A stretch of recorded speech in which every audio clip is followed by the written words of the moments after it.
We're live. We're back. Hydro and Co. Week 4 recap. Little bit different setup today. I think everyone's aware at this point that hurricane season's in full effect and it's hit our boy Chase pretty hard.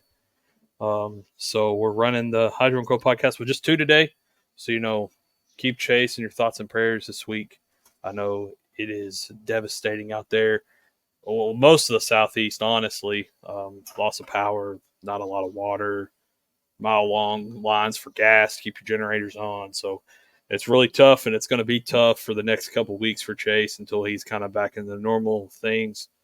He's okay, just no fucking power, not very good service. So that's just stuff that takes time to rebuild, get back in. Yeah, we love you, Chase. Just stay safe. We'll hold it down. Yep. Yeah, maybe next week, more than likely the week after, before Chase makes it back. But this week is just me and Kendall. So we're going to be kind of talking about more of a discussion-based show today. We don't have any game burns just because me and Kendall both didn't get to watch a whole lot of ball this weekend. I was traveling. I was at Notre Dame this weekend, so I got to watch Notre Dame Louisville top 25 matchup. Pretty good game, but I didn't really get to see a whole lot of NFL stuff. But I did get to watch the Saints, and I know Kendall watched the Raiders, so we could start there. Kendall, if you want to go ahead and talk about the Raiders' victory over the Browns. Yeah, man. You can say what you want about the Browns. They're struggling. Deshaun Watson has not played like himself, but a win's a win, and I'll take any chance I can get. Some positives that I could take away from this game is the running game got going finally. It took 4 weeks, but we had 152 rushing yards as a team, averaging 5.2 a carry. And it wasn't like one man was doing it. Like, it was a team effort. Like, Madison had 60 yards, Amir had 50. We had 2 wide receiver jet sweep touchdowns by DJ Turner and Trey Tucker. And we even got our tight end, Brock Bowers, a carry that went for 12 yards. So it worked. And it's unheard of, handing the ball to your tight end. But we had to try to find a different way to get him the ball because we didn't have Devontae. So the Browns were pretty focused in on, stopping Brock Bowers that whole game. Gardner played pretty solid. He did exactly what we needed him to do, just complete some passes at times, keep the chains moving. And our defense, without Max, heading into this game, you're without Tay, you're without Max. You probably most of the time say the Raiders are going to lose that game, and I wouldn't blame you. But our defense stepped up. After the first drive, the Browns went down the field, scored a touchdown pretty easy. I'm sitting there thinking, no, Max, he's the heart and soul of that team. And some people like Robert Spillane stepped up with 12 tackles, including a tackle for loss. Trayvon Merrick had a tip drill pick. Isaiah Paul-Amal had a pass breakup that really was a key play in that game. Great play by him. Nate Hobbs had a good game. Calavion Chaseon, I don't know if y'all know who that is, but he was a pretty hyped up prospect from LSU. Probably didn't even know he played for the Raiders, but he had 3 pressures in this game replacing Max. Yeah, he had 3 pressures in this game replacing Max. And then Charles Snowden had the game-winning sack on Deshaun right there by the end zone. So it was just a complete team effort win, especially on the defense part with no Max. Everybody stepped up and picked him up. And one last thing, the Antonio Pierce comments from last week about business decisions. Jack Jones did not play 1 snap in the first quarter. So that is who he was talking about. Twitter was correct once again. Twitter was correct. All right. Well, congratulations to y'all. The Saints, on the other hand, lost a heartbreaker in Atlanta. I was watching this game on my phone in a Bears bar on Sunday, so I didn't even get to listen to the game. I was just watching it. So really, it comes down to a couple things. We played an all-in-all pretty solid game, but 2 plays in particular it just lost us the game. First punt return of the game, we muff it. It's a touchdown. You take that away, we win the game. So Rashid Shaheed, it's very uncommon. It just sucked that it happened against Atlanta. Secondly, Paulson Adebo's 30-yard pass interference call on the final drive of the game That's completely unnecessary. He was getting cooked by Darnell Mooney all fucking game. It was kind of ridiculous. I'm not gonna lie. But that right there just cannot happen. And he's kind of starting to give me like CJ Gardner Johnson vibes, where he's just kind of like unhinged on the field. And sometimes it works really well, and then other times he gets burnt, and then other times he just gets the 2 or 3 flags a game.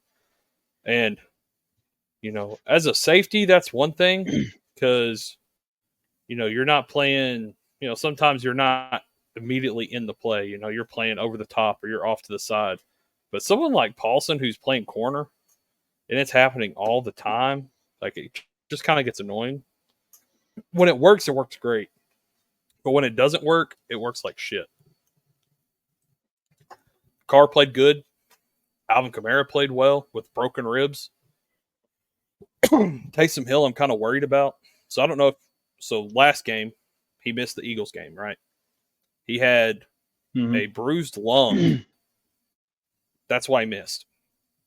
He had a bruised lung in the Cowboys game. So yeah, that's a tough fucking injury to play through. So he comes into the game and he plays really well, 2 touchdown runs. And then comes back out again at halftime, doesn't play the rest of the game because of a rib injury. The last couple of years, like obviously Taysom Hill's been a big part of the offense. And like he's played a really good role. But I feel like this year more than ever, when Taysom is not on the field, it just is a completely different team. He plays such an important role in like diversifying the offense and keeping defenses on their toes that when he's off the field, it just looks stagnant. And luckily with Atlanta, we were still able to go down and score at the end of the game and make it, a game that they had to go win, and they fucking did it. Young Hoku hit the longest field goal of his career. You can't ask for much more from the offensive side of the ball. But we got Kansas City next week, probably without Taysom. Alvin probably will play. So we're hoping we can beat the Chiefs, but they have some injuries that we'll talk about here in a minute. But man, like that's games that you need to win because we could be 3-1 quarter way through the season. Now we're 2-2, and games like that. I mean, you could even say the Eagles game. We should have won that one. A couple plays go our way, we're 4-0. But now we're sitting at 2-2, and we really got to regroup and go take on the Chiefs team that's a little banged up and try to capitalize and get back in the win column because we've played 4 really good games. We've been competitive or dominant through 4 games. So can we continue to do that?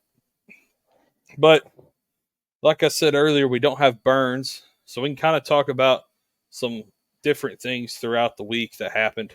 I think the first thing and the most recent thing on my mind is the Commanders. And Jaden Daniels playing arguably through 4 weeks MVP caliber football. I think I saw some stat. He's had 16 incompletions through 4 weeks. Anthony Richardson probably averages 16 completions a game. Maybe on a good day. A good day. When he doesn't get hurt in the fucking second. So the level of play that Jaden Daniels has had is, to me, crazy. It's C.J. Stroud level, if not better, quarterback play through the first 4 weeks of a rookie season. I mean, yeah, there's 14, 13 more games. There's a long fucking way to go. You got to do this 4-game stretch 3 more times and 1 after. But I think for me, Kendall, and you can elaborate on this more if you want to, but a lot of the times when we see these young quarterbacks with a defensive-minded head coach, it doesn't go very well. Because that head coach can't really be a true mentor to that quarterback because they're not exactly worried about that side of the ball because that's not their specialty.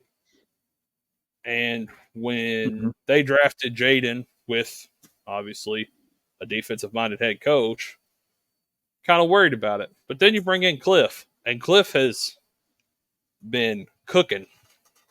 Like, he got the game ball against Arizona for obvious reasons, but it's proof to Cliff of, like, how good of a play caller he truly is And I mean, I wouldn't be surprised if Cliff isn't back under a headset, the head coaching spot, 2 years from now, if this continues to happen. But No, I wouldn't be shocked, but I think Cliff Kingsbury himself is much better as just a coordinator, just worried about calling plays rather than being a head coach where you're having to call plays and take control of the locker room. So I think if he was smart, what's best for his career to have a job for longer, I think he would stick with the coordinating.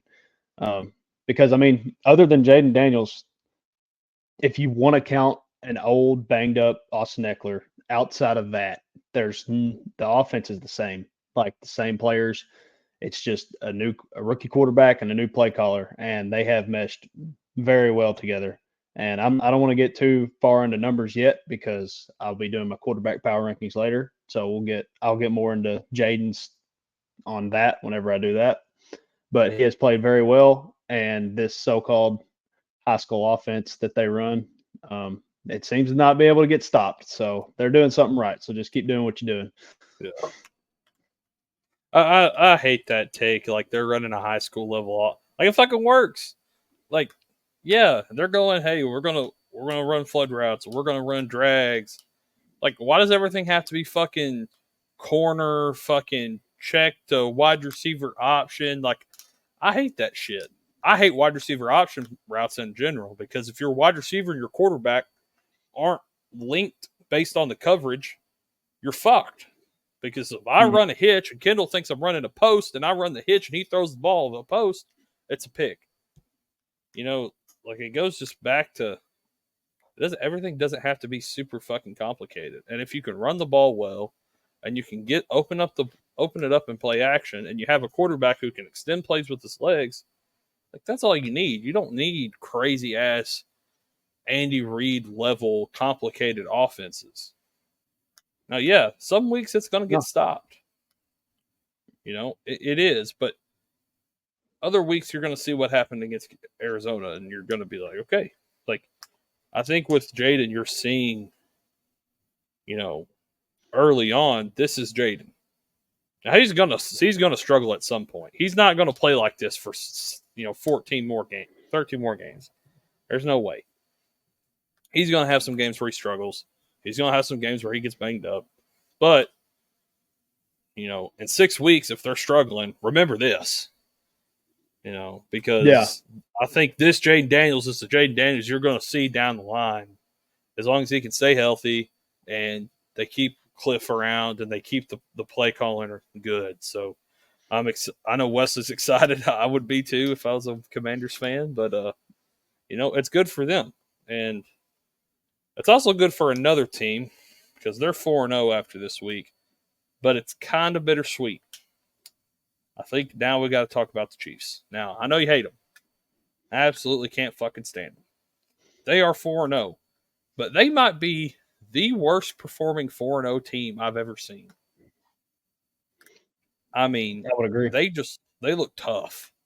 And it looks even worse with Rashee Rice being out because he's out for the year. So I think a good thing to talk about now is who are some options for Kansas City to bring in at receiver? Because I think, Kendall, you would agree, it's a little early to trade for someone with good talent. Like I saw some people throwing around Deontay Johnson. I saw some people throwing around Adam Thielen, Amari Cooper. We're 4 weeks in. The Panthers aren't to a point where they're willing to throw the towel in. Now, 3 weeks from now, Deontay Johnson could be available. Adam Thielen could be available. Amari Cooper could be available. But right now, I don't think you're going to get that. And I think you should go to the free agent market because there are some free agent receivers that I think could play solid games for the Chiefs. And I'm going to name 2. One you're not going to like. One you won't care, but one you're going to fucking hate. One's Michael Thomas. Yes, he's had injury after injury after injury after injury after injury. But if he can somehow stay healthy, he can play that middle of the field intermediate route running that you need. you're running a risk with him. I think if you get Michael Thomas, you're probably still going to have to trade for someone, and he can stay in as a rotational piece and hope that he doesn't get hurt. My second option, and it would be the option that I would do if I was in Kansas City, is Hunter Renfrow. Oh God. I know that would hurt you so fucking bad to see Hunter Renfrow in red. I'd But puke. like, I think he could play well there. He's a smart guy. He could play in the slot. He could run the intermediate routes. He's a good pass catcher. He really just got outshined and just kind of thrown off, but like he can be a guy. Like he has the ability in a Chiefs offense to get open and have Mahomes hit him and him be a solid player. Some other guys that are available that you got guys like, I mean, there's not a lot. Willie Snead, Russell Gage, Robbie. I think Robbie Chosen's already been signed. Lynn Bowden, Randall Cobb. Like, there's just not a whole lot of good options. So I would look at Thomas. I would look at Hunter Renfrow. But Kendall, if you were the Chiefs, take your fan bias aside. What are you doing moving forward to fill that void? Well, I'm gonna start with if they sign Hunter Renfrow, I'm coming for you. I'm gonna blame you for that. That'd be disgusting. I love Hunter. If he ever signs somewhere else and plays, I'll root nothing for the best for him. Great dude. But if he goes to the Chiefs, sorry, buddy, you're gonna have to fail while you're there. No, I don't think that they're gonna go out and get any of those people. I think that they're going to try to stay afloat to see who is going to be sellers. And if I were to predict for them, even though I hate them with everything in me, I think the Browns are going to continue to suck. And I think Amari would be probably their target. And that would burn me too, because Amari is one of my favorite current players. It's not a Raider because he used to be a Raider for 4.5 years. I got an Amari Cooper jersey in my closet right now. So it would have pained me to see Amari in a Chiefs uniform, but if I think that's who they're going to target, because Rashee Rice going down. I mean, he played 3.5 games this year. They're fearing he's got a torn ACL. He's probably not coming back. Through 3.5 games, he had 29 targets and 24 catches. In 3.5 games, that's quite a bit of targets and quite a bit of catches. That's got to go somewhere else. If I was defenses, the way I'd play them right now is just do not let Xavier Worthy beat you deep. If they want to go to Travis Kelce, who just eye test wise, trying to put my bias out here, but he looks slower. He looks like he's lost a step. I don't think anybody would argue that right now. I don't think you can rely on him at his age for a full season, or I think he's going to go down too. And if he don't go down, his body will start breaking down at some point. So Worthy would be the guy for me, like that has to step up. But I don't know, with now that Rice is gone, I feel like teams are going to be like, okay, Worthy's now number one wide receiver. We're gonna too high safety them to death. Yeah, and looking at the stats going into the game after he got hurt, I mean, because he got hurt on damn near like the first play of their first play of their drive to start the game. So you really had a whole game to see what they had to do. And obviously, this is on the fly. They weren't scheming ready for this. They went tight end heavy. Kelce, Noah Gray, Justin Watson got some love. Kareem Hunt looked a lot better than what people were thinking he was going to be, too. I think that's important to note. So that's good. Yeah, I mean, I think going forward, they're going to be. They were already kind of trending that way here the last 2 years, run the ball more and try to throw off that, because ever since Tyreek has not been there, they haven't had that kind of playmaker. So they've had no choice but to establish the run. I think you're going to see even more of that. And even without Pacheco, I think you'll get some Hunt, you'll get some Steele, you'll get some Pirine. I think they're going to have to be a run team, because like their passing attack, they look vulnerable. That team does that. I'm trying not to sound biased, but you said it too. Like this is one of the worst 4-0 teams I've seen. Like just watching them play. It's Christian Watson, Xavier Worthy, and Sky Moore. That's horrific. Yeah, you gotta hope that either Christian Watson or Sky Moore steps up, and there's no guarantee that's going to happen. Xavier Worthy's going to play like Xavier Worthy, and Kelsey played a lot better in this game because he had to. But my thing about the trade deadline is I don't know if you can wait that long because deadline is week 8, November 5th. It's the same day as the election. Funny enough, that's going to be a crazy fucking day on Twitter. That's going to be a day. So between now and the 5th, you have 4 games. Saints at home against the Saints. You go to San Fran. You go to Las Vegas and play the Raiders. And you're at home against the Bucks. They realistically could lose all 4 of those games. Realistically. I'm all for it. Let them lose. The Saints is going to be an interesting game on Monday night because that's the first game they're going to have to figure this out. And that is not a good – I mean, fuck. Atlanta didn't score a touchdown against us last week. It was a muff punt touchdown and field goals. Young Hoku went crazy. And so this is not a – And that tipped up pick 6. Yeah, they didn't score. They didn't score offensive That was bullshit. Touchdown. I don't blame Derek for that at all. Like, that just – like, yes, he's had the ball tipped a lot because he had it happen to him multiple times in the Eagles game too because he's got that weird sidearm kind of angle, especially on the screen ball. But, I mean, it tipped and went 40 feet that way. Yeah. Like, if it would have just tipped up, it'd have been incomplete. But, no, it tipped up into the middle of the field. So, you're playing a defense that I think is one of the best defenses in the league, especially against quarterbacks that can't run the ball. You watch Jalen cook us on the ground. If we can contain a quarterback in the pocket and make him work inside the pocket, it's going to be a tough day for Mahomes. The 49ers, I think the 49ers in reality is an easier game for them than the Saints. I think the offense is beat up. The defense for the Chiefs can take advantage of that. But that's not an easy game. The defense for the 49ers is stout. Even without Javon Hargrave, they're still stout. You still have fucking tight ends that got to get open against Fred Warner. That's always tough. The Raiders, that's a divisional game. They're always close. We always play them tough. Yeah. And then the Bucks, who, you know, this is a great transition to, kicked the Eagles' ass. And we can kind of talk about that game a little bit. You know, I was watching it through the lens of fantasy because it was Mike Evans. You know, I was like, come on, baby.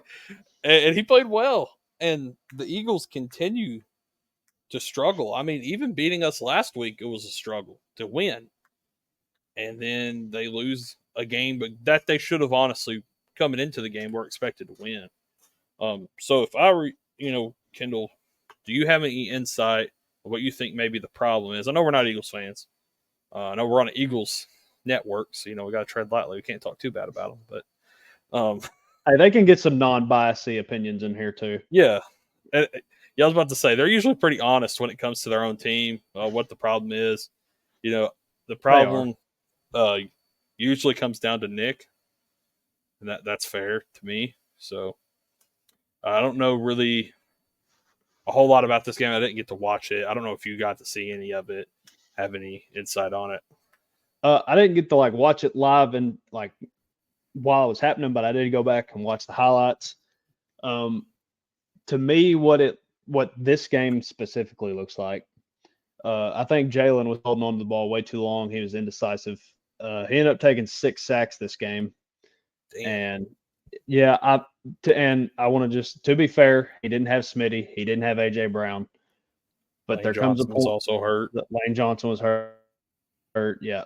So he didn't have his best 2 targets and his best offensive lineman up there. So I'm going to give him a little bit of the benefit of the doubt, a little bit. But there comes a point, maybe 3 sacks into those 6, something's got to go off in your head. I need to just get rid of this or run more often. And that leads into my next point. In a game where you don't have AJ Brown or Smitty, your top 2 receiving options, you decide to hand the ball to your best offensive player, Saquon Barkley, only 10 times. You know what he did with those 10 carries? He had 84 yards. That is 8 yards a carry. They needed to get him up over 20 carries to have a shot to win this game. And I picked them. I switched my pick to the Eagles right before the game because I thought that's what they do. I thought they'd sit there and run the ball down the Buccaneers' throat, and they tried to get pass happy, and it obviously backfired on them.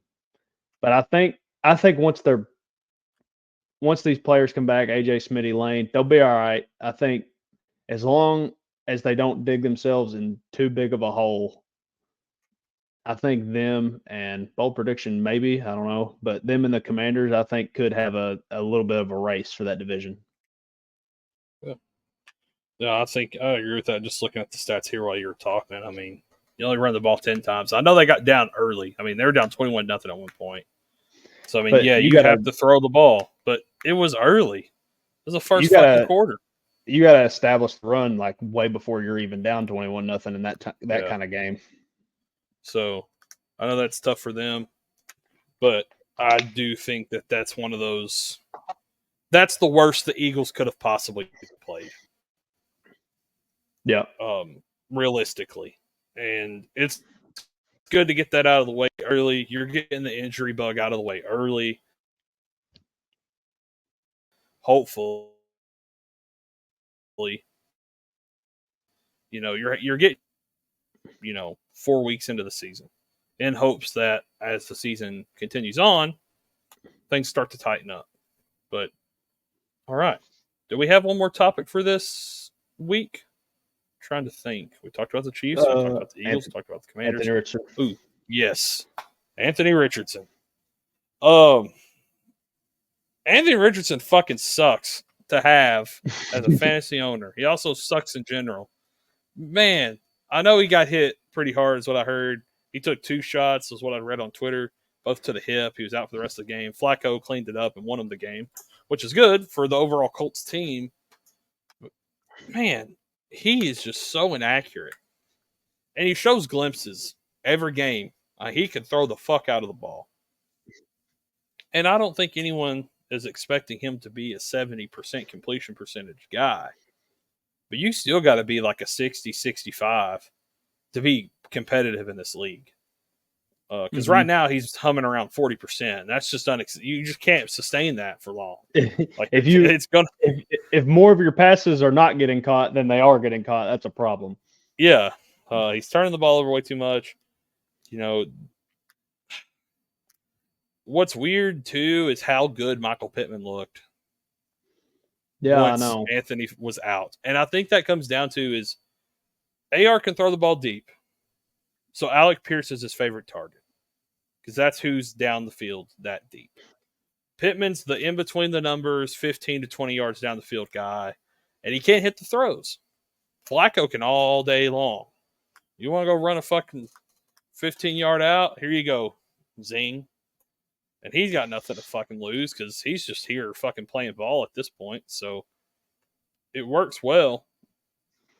But if I'm Michael Pittman, dude, I'm like, what the fuck? Like, my quarterback can't get me the ball. It's not even like they're not trying to find him. It's that when they do find him and they throw a ball to him, it's not getting there or it's getting picked. So, Kendall, if you're over there in Indianapolis, what do you try and do to fix this situation before it gets too ugly? Because hopefully he plays next week. But let's say he doesn't and it's a week out or multiple weeks out. I mean, this is his rookie year. I wholeheartedly think this is his rookie year. I don't think you can look at last year and give it anything other than just getting comfortable with the offense. But what would you say to try to improve this situation? I think that whenever I watch him play, there's got to be some kind of maybe like disconnect between him and whoever's calling plays in Indy.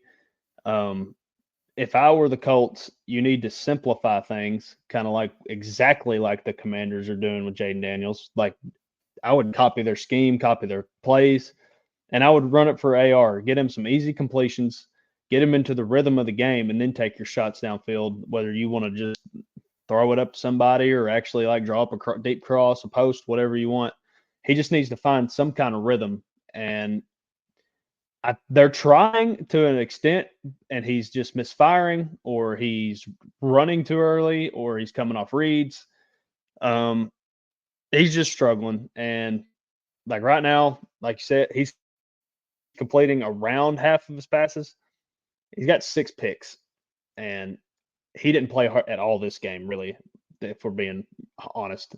He's thrown 6 picks in 3 games. Like that's just not going to work. You got to simplify things for your second year, which is barely a second year. You want to call it a rookie, then I wouldn't blame you. Quarterback, like you just got to make things more simple for him. And the fantasy purposes thing you touched on,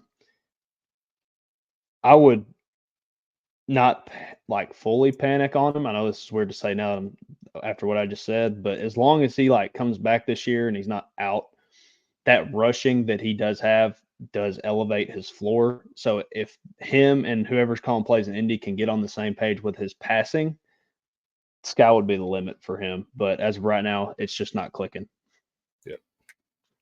Yeah, I agree. I'd say one of those picks is kind of not his fault because it was a Hail Mary, but still, 5 in 3 games is a lot. And it's just I've seen clips of him missing a 10-yard out. Yeah, like I said, like they're trying to an extent, and then whenever they do try, he's missing the throws. Yeah, it's not. I bet Anthony's trying everything he fucking can. He seems like a really great guy. Like he's trying, he grinds, and he's fun to watch. Like I think even they're finding ways to win games still, and it's fun. It's just this is the ebb and flow that you ride with younger quarterbacks, and you just want to see them get better game to game. Can he? And right now the injury bug's kind of hindering that because he's not getting consistent playing time. So, I'd like to see him play 6-7 games in a row and see what it looks like week to week to week. Can he get better? Can he get closer to 60% completion percentage? Also, side note, sorry, the fact that he went out of the game with a hip injury and then comes back in, and the first play you run whenever he comes back in is a designed quarterback run with a hurt hip. That is your fault. That is just that part is poor coaching. Yeah, that is either him not disclosing the severity of the injury enough and them thinking that he's fine, like it's just a stinger and he's good, or that is them just completely disregarding logic. Like I truly think it's, hey coach, I'm good. All right, man, well let's go test it. Let's go rip the Band-Aid off and test it out. And then it wasn't as good as we thought. And he got fucked up. But I agree. Like I see it both ways. You kind of want to, hey, we don't want him to feel afraid to run. Let's just run something simple real quick and get him back in the field of getting hit again and see if he can go. And then he can't go. Now you're probably delaying the inevitable at that point if he'd have just stayed in the pocket because based on how he was looking, one sack probably would have put him out anyway. But still, like there's got to be a more concern with the fact that you've gotten your quarterback hurt 2 years in a row. First year is out for the year. If he comes back next week, he gets hurt again. Now what are you saying? Is he injury prone? I guess. The headlines. But also, you got to scheme your quarterback in the right. You can't fucking run him. You can't let him play fucking Taysom Hill level football for fucking 70 snaps a game and not expect him to fucking take hits because he's not a small dude.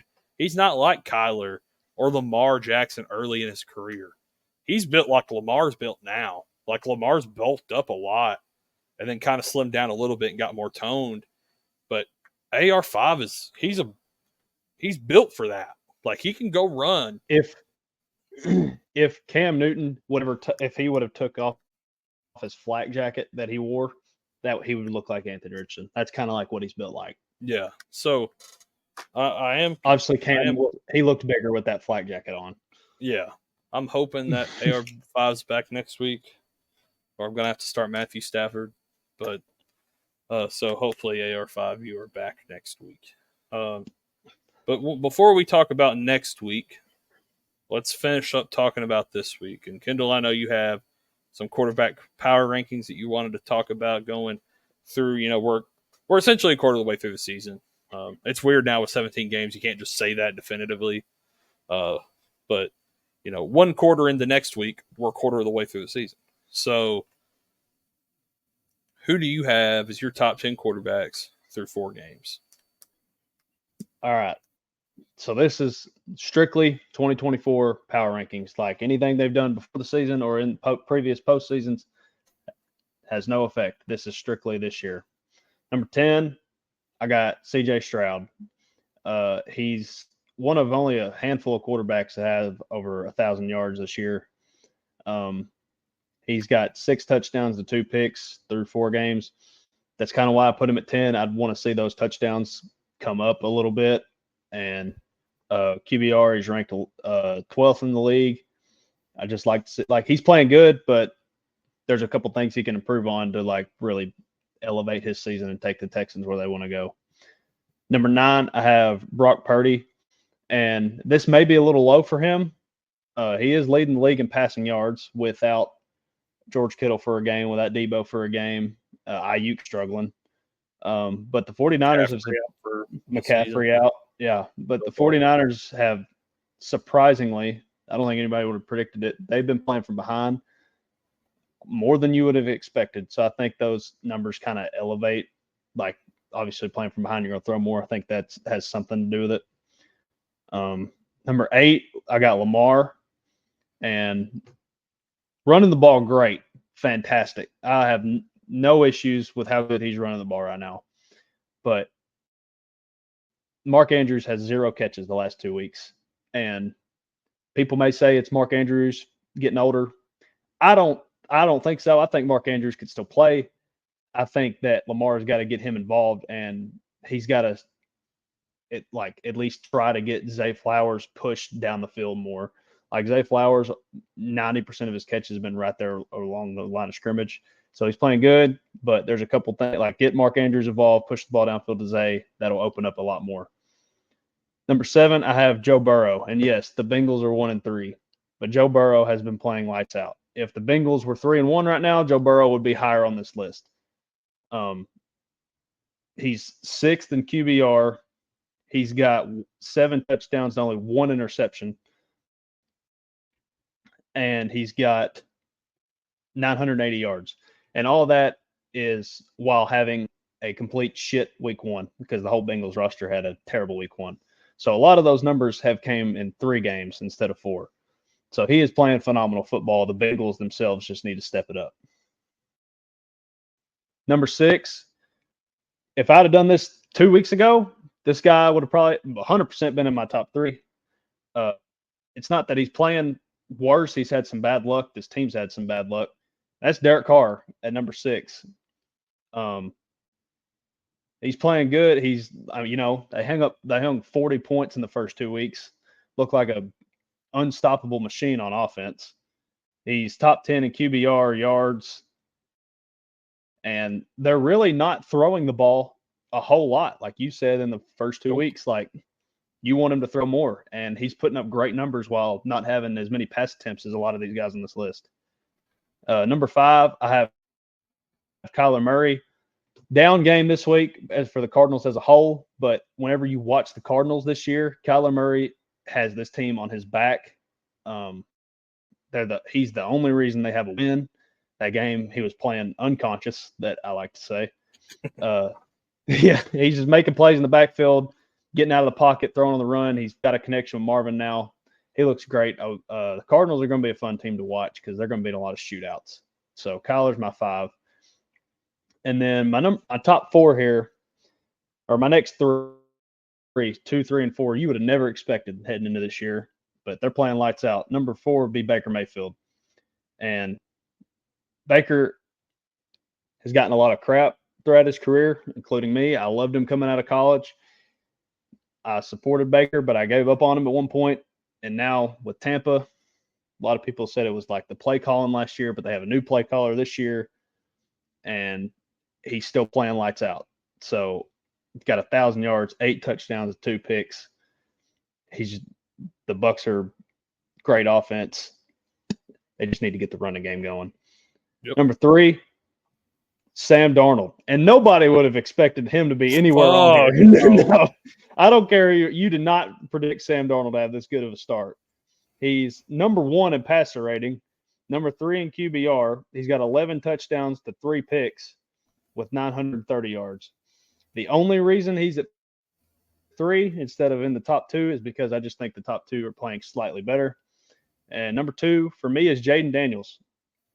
And he might not have as many like passing touchdowns as some of these other guys, but he stacks right up there with them with passer rating, QBR, and he's got 3 or 4 rushing touchdowns, and they're not like tush push touchdowns. Sorry, Eagles fans. They're not like those. They're like read option, take off, get in the end zone kind of touchdowns.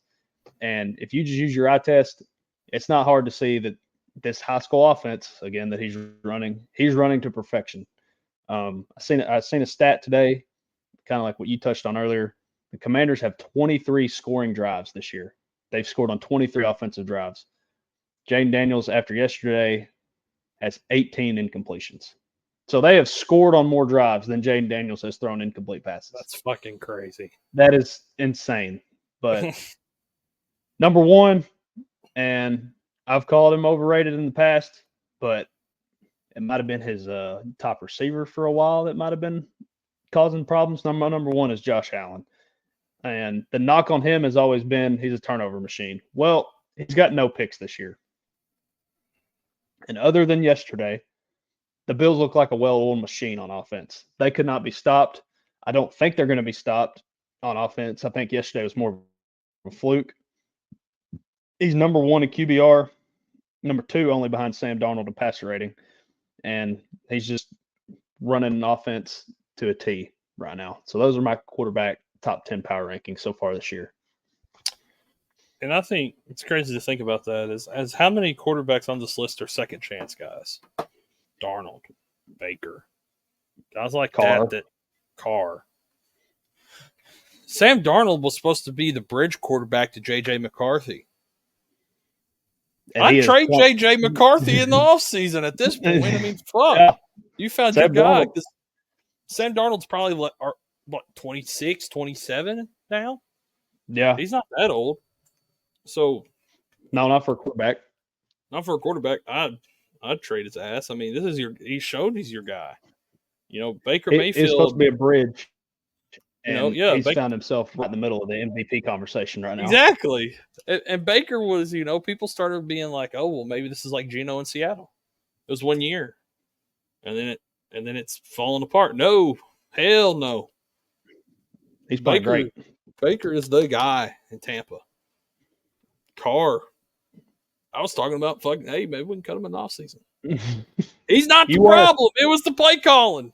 I'll say it. I was wrong. It wasn't Carr. It was fucking bitch ass that we let go. Clint Kubiak's made Derek Carr. He's unlocked him. It's like having Gruden with him again or some shit. But I think that's a good list. I think a key person to note that wasn't on that list was Patrick Mahomes. Because he hadn't looked top 10. He hasn't looked good. He's got 5 interceptions. And they're not like tipped up interceptions either. They're bad reads. Yeah. He's trying to do too much right now. I think. And it's not going to get any better because he has to start doing too much now. He's got to either trust the guys that he's never had to trust before and play within himself, or he's going to have to be fucking Superman. And we've seen it, we've seen it before. That doesn't always work well. And now that I'm done reading my list, I would like to remind people to go back to what I said. This has nothing to do with previous years or previous postseason runs. This is strictly how quarterbacks have played this year through 4 weeks. Don't worry, Kendall, because if that doesn't piss anybody off, this power rankings list might. So why don't we get into that? Because it always pisses somebody off. So there is one team this week that fell off. That's our Pittsburgh Steelers.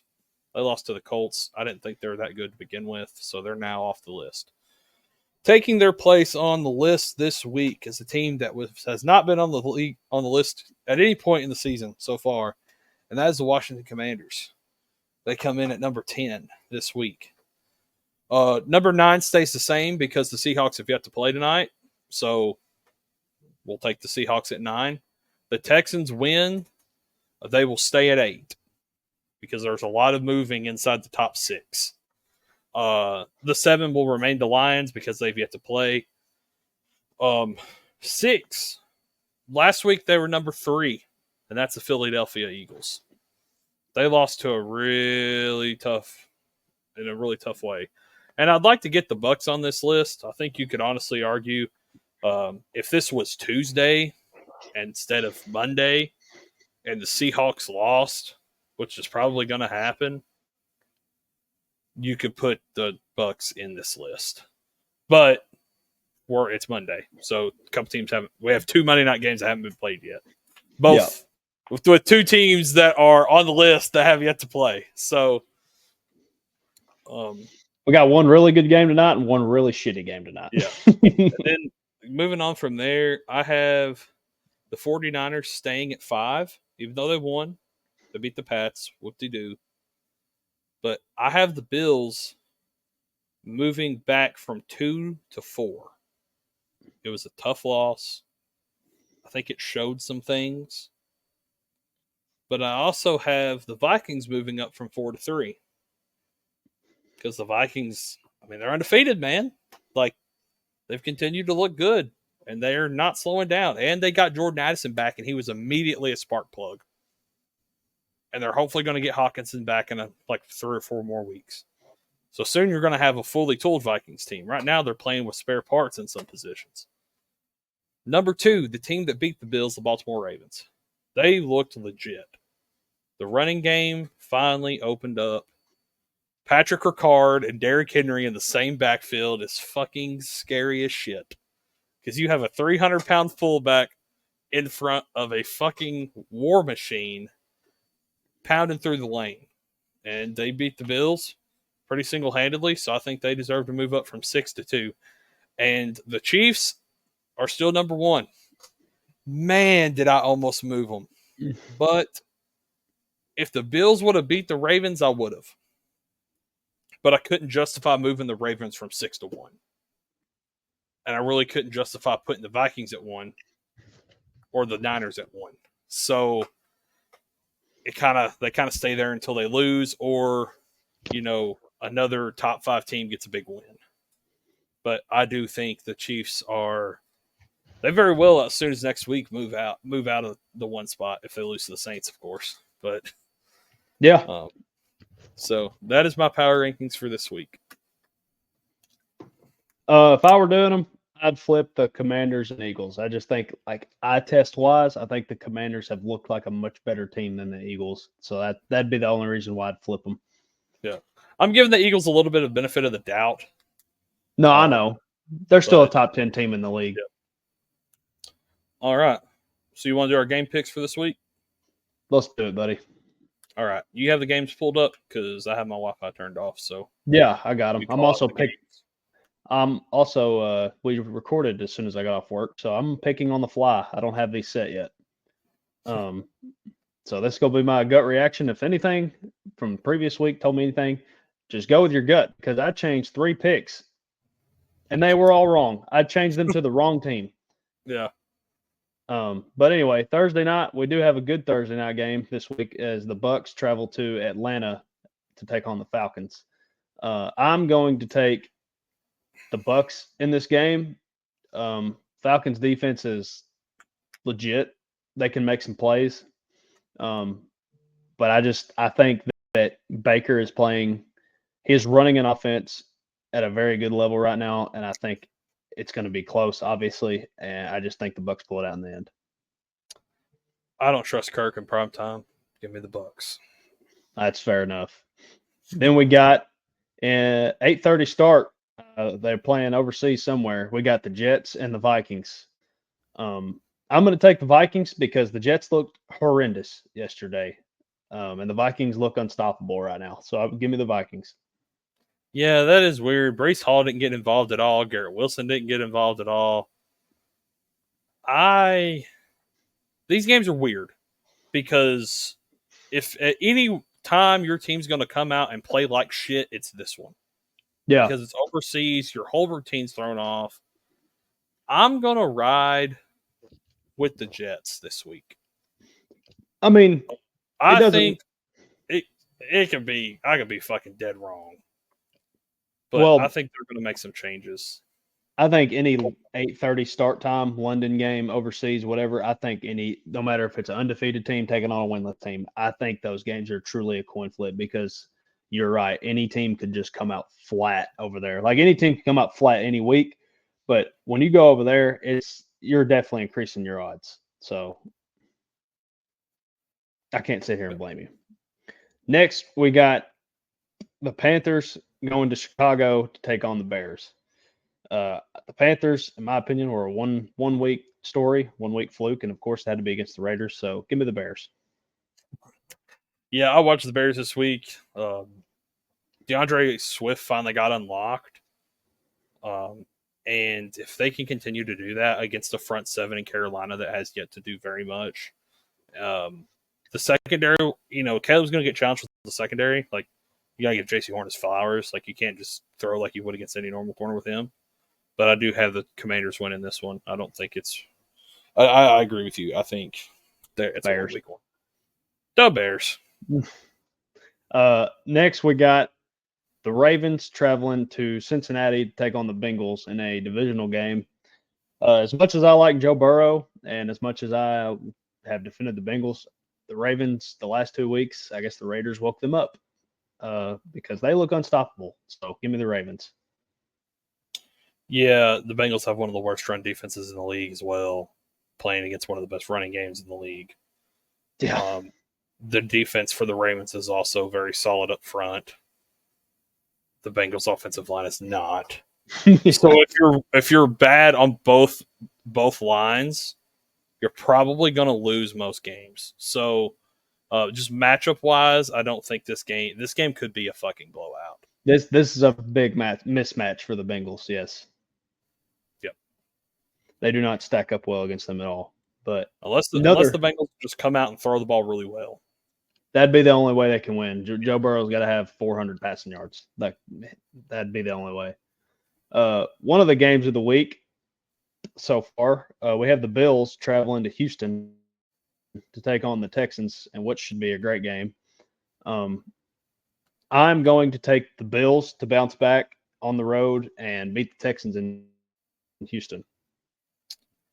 I'm going to take the Texans in this one. 1, because they're at home. 2, because I think the Bills' defense, the secondary, is not as good as it used to be. And now they're playing an offense with 3 legitimate number 1 receivers. Now, Tank Dell was missed most of the game last week. So if he plays, it's 3. If not, it's 2. I think Nico Collins, there's just some, again, matchup. In the air-wise, I don't think this team matchups well against Houston. DeMar Hamlin having to cover over the top against Tank Dell or Nico Collins is not something you'd want. Maybe I think it's even worse of a mismatch if Joe Mixon gets back. Now, I do think a D'Amico Ryans defense against a Josh Allen offense could be a pretty solid matchup. So it could come down to the wire, but I do think that this team's going to have an easier time scoring than the Bills will. Yep. Next game, we got the Colts traveling to Jacksonville to take on the Jaguars. The Jaguars are actually favored to win this game. They must be projecting Anthony Richardson to play, would be my only guess, because Joe Flacco can run the offense to a T. And I don't think AR is going to play, and even if he does, I don't think he plays the full game. So I'm going to take the Colts in hopes that Joe Flacco is playing at some point. Yeah, I'm going to take the Colts too. I think if Joe Flacco plays, he's going to be able to carve them. If he doesn't play and AR5 does play, I'm going to hope that he plays well for fantasy's sake. So I'm going to ride with my guy. Next, we got the Dolphins, who play tonight. So this game right now is a coin flip on the odds. Traveling to New England to take on the Patriots. I don't care who's playing quarterback for the Dolphins. I'm going to take the Patriots to win this game. And the reason why is the Patriots they always look to establish the run, and the Dolphins' run defense has been piss poor this year. So I think the Patriots win in a sloppy kind of gritted out game like they did week 1 against the Bengals. I'm going to take the Dolphins. And Tyler Huntley, this message is for you. You were a Pro Bowler a couple years ago. Did you deserve to be one? Fuck no. But you were. And I have Tyreek Hill. And I have Devon Achane. And if you can just get them the fucking ball, you're going to be fine. Shit. Tua can do it. So can you. And you can run. Just fucking slide. What's the difference between him and Tua? Not much. I'm hoping that Tyler Huntley makes this offense have some life. He doesn't have to be Tua. He doesn't have to throw for 400 fucking yards. But if he can throw for 250 and a touchdown to Tyreek and the run game can stay consistent, then they can compete. And I think a Dolphins team that can compete tonight, like if they play well tonight and compete, I think they kick the Pats' ass. Now, if they play like they've been playing with Skylar Thompson behind fucking center, then yeah, the Pats are going to kick their fucking ass. And it'll probably be like a, I don't know, 17-10 win. Like it's going to be the boringest game of the weekend. But yeah, I'm hoping that's not the case. And I hope the Dolphins win tonight and next week. Okay.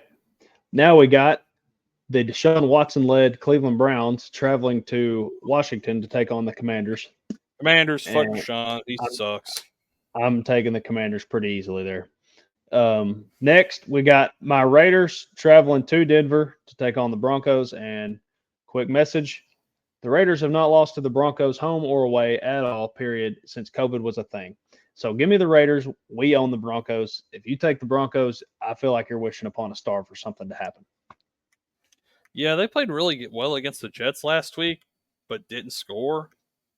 The offense still looks bad.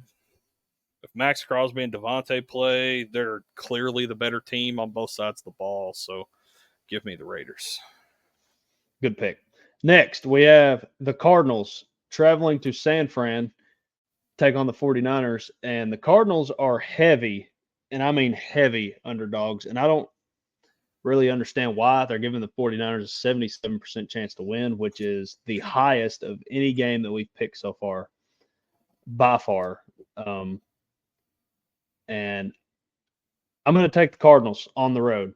I just think the 49ers have been playing so inconsistent. And yes, they are bit in the ass with the injury bug. So obviously those things will happen. But I just think the Cardinals offense looks very good. And I think their defense maybe can come up with one key stop in the second half that can maybe be a difference maker and just get Kyler Murray like one more opportunity to score. And I think the Cardinals get out of San Fran with an upset. I'm going to pick the 49ers here. Going back to matchups, Jordan Mason has looked like a serviceable RB1 just in this system. The Cardinals defense isn't good. Debo's back. Kittle hopefully is back. Ayuk is alive, but not doing too much. But for the Cardinals, your best player on offense outside of Kyler Murray, probably Trey McBride or Marv. Marvin. Marv, of course. Yeah, Marvin and Trey. Marv's there, but Trey's coming back from injury this week, hopefully because of his concussion. And who does he have covering him in the first week back? Fred fucking Warner. So that's one of the toughest matchups you could possibly have for any tight end when it comes to a linebacker, because that's one of the few linebackers in the league now that can still cover tight ends and be successful at it. So I think just from a matchup perspective, I'm going to take the 49ers. Next, we got the New York Giants traveling to Seattle to take the Seahawks. Are you giving the Giants any chance here? They've played well lately. Give me the Seahawks by 30. I'm going to take the Giants. Oh, okay. All right. I see we're going back to. They've played better. I mean, they have. They've had life. They are not dog shit as bad. Seahawks I mean, the Seahawks secondary so far this year have given up the least amount of big plays, which is like 20 yards or further to outside receivers. So I think Malik Neighbors finally has a rough day. And I could be wrong. He could go off, but he's been going off and they've still been losing. So I'm going to take the Seahawks. All right. Then next, we got what should be a good game. The Packers travel to LA to take on the Rams. If this was in Lambeau, I'd probably be all over the Packers. Probably wouldn't give the Rams much of a shot, but it is in LA, so that makes the Packers have to travel. I still am going to pick the Packers, but I do think the Rams are going to make this a game, and I wouldn't be shocked if the Rams won. I think this game comes down to one player for the Rams, and it's not anybody out wide. Because, or no, for the Packers, yes. It's not anybody out wide for the Rams. Their secondary's not great. You have White. He's good. He's going to take your number one receiver away. Jaden Reed, probably not going to have a great game. But it's the one player is Josh Jacobs. Every time they've won with Malik, they're 0-2 with Jordan Love, and they're 2-0 with Malik Willis. And those weeks that they've won, they've run the ball, and they've run the ball well. And the thing is Josh Jacobs could not get going last week, and it bit them in the ass, and they had to throw a lot, and it didn't really work until the fourth quarter. This defensive line for the Rams has been solid. Has a lot of no names on it, but they've played well. If Josh Jacobs can run, if I'm a Packers fan, if Josh Jacobs rushes for triple digits, I'm pretty confident we're probably going to win that game. If he doesn't, we're probably going to lose, unless Jordan Love goes off. So I think it all comes down to Josh Jacobs in this game more than any other player. So with that being said, I'm going to pick the Packers. All right. Big Josh Jacobs believer, Wyatt LaPrade. Hopefully. Sunday Night Football, we have two of the most historic franchises as the Cowboys travel to Pittsburgh to take on the Steelers. Golly. Probably going to be a boring game. Odds are 54% win probability for the Steelers, so it's almost a pick 'em. They're just slightly leaning towards the Steelers in Pittsburgh. I don't know if I trust Justin Fields enough to go up against that Cowboys defense because, yes, the Steelers defense is elite, top 3 in the league. I just trust the Cowboys offense against that defense more than I do Justin Fields against the Cowboys defense. And that might be weird, but I think this is going to be a turnover fest, kind of a scrappy game, but I'm going to take the Cowboys to win. That could change, though, but I'm going to take the Cowboys for now. Right now, I think it's going to be a 27-24 Brandon Aubrey game-winning field goal. And I'll take it from my fantasy team. And they're going to talk about benching JF1 after this week. Yeah, I can definitely see that. So Monday night, which I think will be one of the best games of the week, we got the Saints traveling to Kansas City, take on the Chiefs. And I don't know for sure, but other than maybe Joe Burrow that comes to my head, I can't really think of any other active quarterback that has more wins in Arrowhead than Derek Carr. He has always, maybe outside of maybe 1 or 2 games, he's always played well against Kansas City. It's just a lot of those years we didn't have a defense to stop them.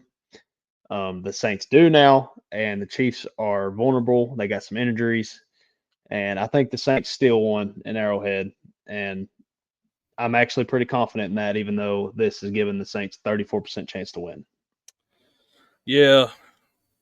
From a matchup perspective, being non-biased, this is a tough game for us. We're a team that if Carr has time in the pocket, we can succeed. But now you're facing a team that's got Chris Jones and George Karlaftis on the other side of the ball. So it is a tough matchup on the front line, especially with Eric McCoy going to be out. Cesar Ruiz has been hurt too. So, but I don't think it's our Burrowhead or Arrowhead.